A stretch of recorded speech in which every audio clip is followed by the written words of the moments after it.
നാലാമതായി crude oil പ്രകൃതിവാതക പര്യവേക്ഷണത്തിന് തുടക്കമാകുന്നു. American കമ്പനിയും ഖത്തർ കമ്പനിയും ഇക്കാര്യത്തിൽ ധാരണയിലെത്തി.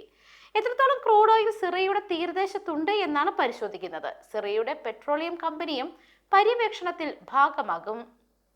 കാലിഫോർണിയ കേന്ദ്രമായി പ്രവർത്തിക്കുന്ന അമേരിക്കൻ ഊർജ്ജ കമ്പനിയായ ഷെവറോൺ, ഖത്തർ ഊർജ്ജ ഖനന കമ്പനിയായ UCC ഹോൾഡിംഗ് എന്നിവരാണ് സിറിയയിലെ എണ്ണ സമ്പത്ത് സംബന്ധിച്ച് പരിശോധിക്കുന്നത്. സിറിയ അതിർത്തി പങ്കിടുന്ന ഇസ്രയേലിന്റെയും ഈജിപ്തിന്റെയും പ്രദേശങ്ങളിൽ വലിയ തോതിലുള്ള വാതക ഖനനം നടക്കുന്നുണ്ട്. ഈ സാഹചര്യത്തിലാണ് സിറിയയിലും ഗവേഷണം നടത്തുന്നത്. കിഴക്കൻ മെഡിറ്ററേനിയൻ മേഖലയിൽ വലിയ വാതക നിക്ഷേപമുണ്ട് എന്നാണ് വിശ്വസിക്കുന്നത്. എത്രത്തോളം ഉണ്ട് എന്ന് മനസ്സിലാക്കാൻ വിശദമായ പരിശോധന ആവശ്യമാണ്. ഈ ദൗത്യമാണ് അമേരിക്കയുടെയും ഖത്തറിന്റെയും കമ്പനികൾ നടത്താൻ പോകുന്നത്.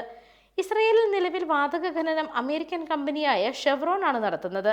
ഇസ്രയേലിലെ ഏറ്റവും വലിയ വാതക മേഖലയാണ് ലെവിയാത്തൻ. ഇവിടെ ഖനനത്തിന് ചുക്കാൻ പിടിക്കുന്നത് ഷെവ്രോൺ ആണ്. സിറിയയിൽ കൂടി ഈ കമ്പനിക്ക് എണ്ണയും വാതകവും കണ്ടെത്താൻ സാധിച്ചാൽ നേട്ടമാകുമെന്നാണ് വിലയിരുത്തുന്നത്.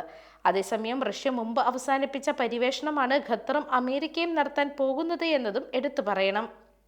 News desk Magnavision.